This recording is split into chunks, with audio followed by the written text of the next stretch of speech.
Oh, sorry, I was reading a bit of the scripture. You know, everybody loves a good RPG, right? You know, swinging a sword, shooting fire, saving a princess. You know, they're all really good staples of an RPG. But of these two, which is the better one? Dragon Quest or Final Fantasy? In this episode of Clashbacks, we take a look at the two RPGs that have stood the test of time under the watchful eyes of Square Enix and Square Enix. I'm your host, Jared, and welcome to Clashbacks.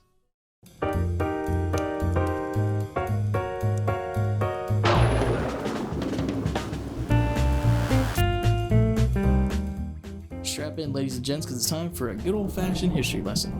On May 27th, 1986, a little game called Dragon Quest was released for the MSX. It was created by Yuji Horii. It was designed to introduce the masses to the concept of the RPG, as for the longest time it was just kind of known as a concept for a tabletop game. And, you know, considering how many RPGs there are now, I could say that's, mission accomplished. Final Fantasy's origins were a bit mixed, if we can say it. After numerous lackluster games and the possibility of even going under, Square was inspired by a certain RPG in order to make their own. Now I hear some of you in the peanut allergy galleries like, what was the game that inspired it? Well, it was Dragon Quest, of course. And thus, Final Fantasy was born.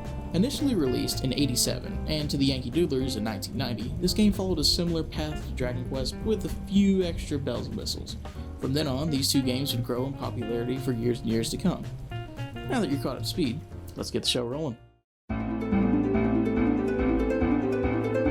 Dragon Quest has almost always been very basic in its approach in terms of your traditional RPG. You buy equipment, fight monsters, explore dungeons, and converse with NPCs to learn about the world, or maybe just see some funny stuff. The battle system is also just as basic, using the tried and tested turn-based battle system. You'd have to absolutely try your hardest to make turn-based combat bad, and unfortunately many have succeeded. Not Dragon Quest though. They've stuck true to this formula and it has come through for them time and time again. Now in more recent games they've added things to enhance your battling experience. Characters are able to raise their power by psyching themselves up in Dragon Quest VIII, or perform super moves such as coup de grace in Dragon Quest IX and pet powers in 11. On the other side of the bow, Final Fantasy has always tried to change their formula with each game, such as leveling up every single goddamn detail of your character in 2, adding in a job system in 3 and 5, a couple of MMOs here and there, and even changing the formula into an action RPG from 13 and onwards. But none of these additions were as impactful as the Active Time Battle System, or ATB, that was introduced in Final Fantasy IV, which allowed for battles to take place in real time, causing for more immediate strategies to take place. This mechanic really put people on their toes and forced them to think and strategize on the fly, because if they didn't, they were drop-kicked into the stratosphere. Now this system would carry on into the main series until Final Fantasy X. It even showed up in other Square games like Chrono Trigger. Now, when comparing these two, I'm going to give this one to Final Fantasy, as they've attempted to keep their games fresh throughout the years, while Dragon Quest has been reluctant to change up their formula too much. That's not to say that Dragon Quest is stale, mind you, as there are many other factors in determining the enjoyability of the games. But when compared to Final Fantasy in this category, it falls a bit short. Point goes to Fantasy.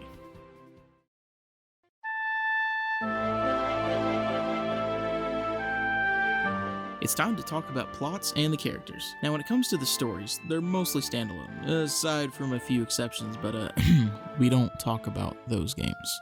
We just don't.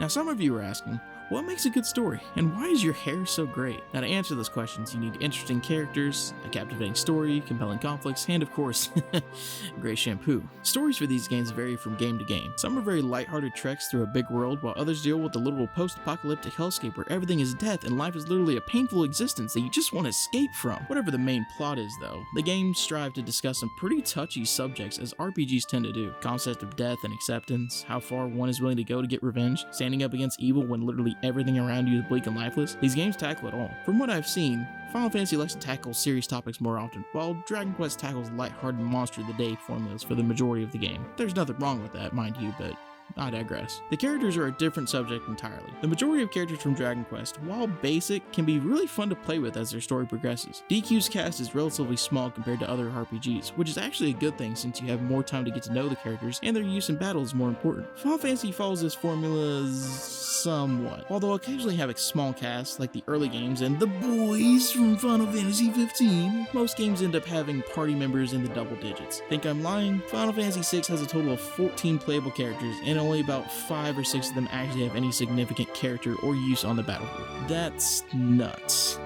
I'm getting off track here.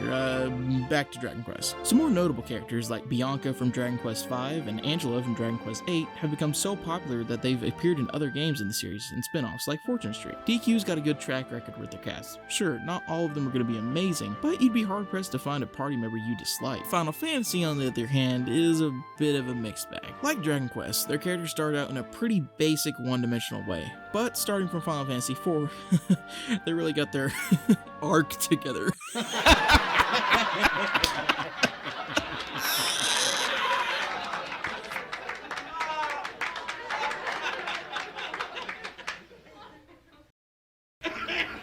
Characters like Cecil from 4 and Celeste from 6 start out as reluctant bad guys, but through their actions as their stories progress, they eventually become bona fide heroes. Of course, we can't forget about everyone's favorite pretty boy, Cloud. God, I want Zack's Buster Sword in my Materia slot, Strife. He is by far the most popular Final Fantasy character. So popular, in fact, that he's practically everywhere you look. Hell, I'm pretty sure Square sends out the Cloud Strife button to developers sometimes. So like I said, the characters were pretty basic, but now they're pretty good. However, after a while, it seems that the characters were hit by the Paramore stick and shot with the shonen protagonist gun. These types of protagonists were either brooding loners that don't need help from anyone because no one can understand my struggles, or acted like loud, obnoxious brats that annoyed anything and everyone around them. Titus. If you'd like an example, simply play any Kingdom Hearts game. I'm gonna go ahead and give this point to DQ, as they've been very consistent with their characters and story, while Final Fantasy is usually hit or miss. Usually with Dragon Quest, they have pretty small cast of characters, while some Final Fantasy games have way too many characters, and I mean way too many characters. Point goes to Quest.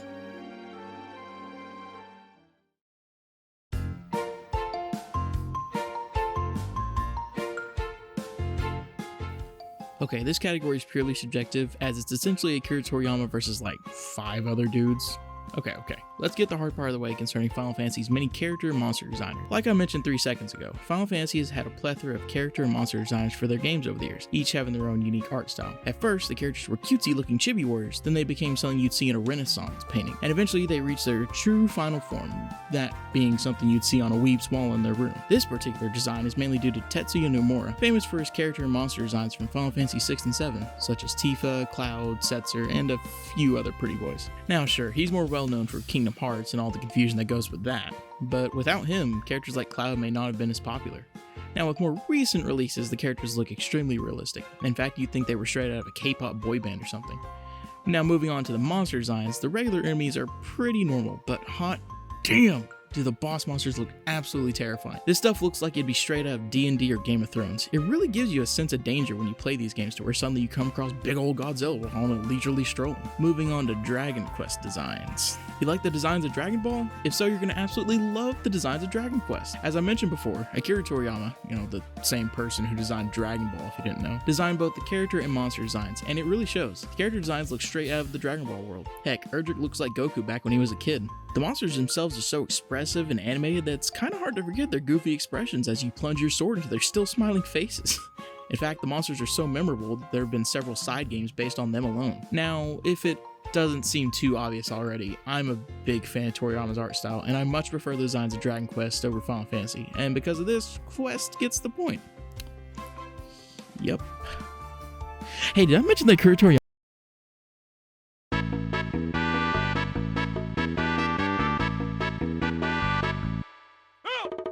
No game is complete without some music to jam to, and Final Fantasy definitely doesn't disappoint. Throughout the years, they've been able to create some absolute bangers. Even the limitations of earlier consoles couldn't stop them from pumping out bop after bop after bop after bop after bop after bop, and they've only gotten better since. This is, of course, thanks to the main Final Fantasy composer, Nobuo Uematsu, who's worked on every main Final Fantasy title, as well as having a hand in Chrono Trigger's music and, strangely, the opening song of Super Smash Bros. Brawl. The man's a genius, and you can really see that for yourself once you listen to some of his iconic tracks. The best part is that each game's music genre is very different. Depending on which game you decide to play, your ears can be subjugated to something resembling a grand orchestra, a futuristic showdown, or even a straight-up hard rock concert. There's just so much variety that it's kinda tragic that I can't really say the same thing about Dragon Quest, unfortunately. Now, to be fair, the music in Dragon Quest practically screams big, grand adventure with its use of an orchestra, when it's actually able to get into the US versions of the game, that is, to get the point across that this is the hero's journey, to save whatever land he or she is from. And just like Final Fantasy, they managed to put out some great pieces that are an absolute delight to listen to. Now this time, the credit goes to Koichi Sugiyama. Controversial opinions and actions aside, he's a great composer who manages to make every journey you have a dramatic and thrilling adventure. However, if you're expecting any sort of variety in the soundtrack, you may be pretty disappointed, since most of the game's music seems to mesh and sound the same. It might be hard to find a tune that resonates well with people. Granted, it's not impossible, but it is certainly a challenge. If you're not really a fan of orchestrated music, then Dragon Quest might not be for you sound-wise. Fantasy doesn't really seem to have that problem, as it's able to appeal to anyone's preference. So, once again, due to Dragon Quest's reluctance to branch out and try new things, Fantasy takes the point for this category.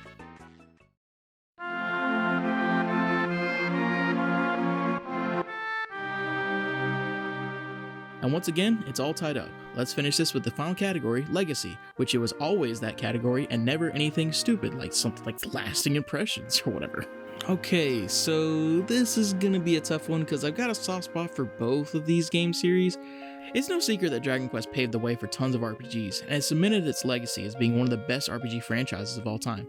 I'm being 100% serious when I say that Dragon Quest is a timeless series. Final Fantasy is no different, getting so popular that even the average Joe, Joanna, Joe Mama, Jotaro, Jojo, Josephine, Joey, Jonathan, or Joseph Stalin can recognize the characters and music. But Final Fantasy went above and beyond with its presentation, allowing every installment to give players a new experience. Whether it's through different gameplay methods, dynamic storytelling mechanics, and character developments, or even the simple concept of using different kinds of music, you wouldn't really normally see that in just any old RPG. Sure, not everything's going to be a smash hit, but at the very least, they're willing to try and constantly innovate and keep the series feeling fresh, even if it does feel like it's had a huge identity crisis since 11. Dragon Quest, by comparison, seems to just be stuck in the past, with an almost utter refusal to change up the formula. Hey, so this script was recorded way before they announced Dragon Quest XII, and that it's being a vastly different game compared to the previous entries, but I'm a firm believer that I'll believe it when I see it. So, yeah. That's not to say the past is a bad thing. If Dragon Quest can still stick around by doing what it knows best, that's perfectly fine. Impressive, even. But while it does make changes every now and then, it's a very slow process. Now, I'm sure you've noticed a certain theme that's been reoccurring throughout this video: innovation versus tradition. With Final Fantasy, they seek to do something new every single time, while Dragon Quest, for some reason, sticks to the same formula again and again. Don't get me wrong, it's a great formula, but it's still the same. Hell, if you don't count Pokemon, Dragon Quest IX was technically my first experience with RPGs as a whole.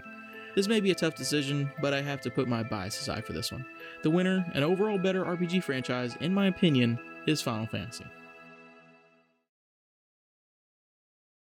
Thank you all so very much for listening to this man-child ramble on about anime and dragons and stuff. I assure you that the next video will be a bit more, let's say, mainstream. With that being said, I've been Jared. You have a nice day. Or evening, or morning, or night, or have a nice whatever, okay? Whatever. Jeez. Oh, that's not good. Ooh, that's not good at all. I'm gonna fish it in there. Oh god. Oh, why did I think it would go? Oh, maybe this will help. Ah, that works. Ah.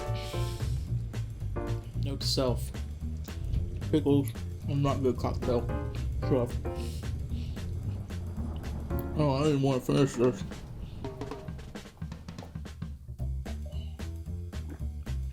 That was for you starving children, Africa. Hope you're happy.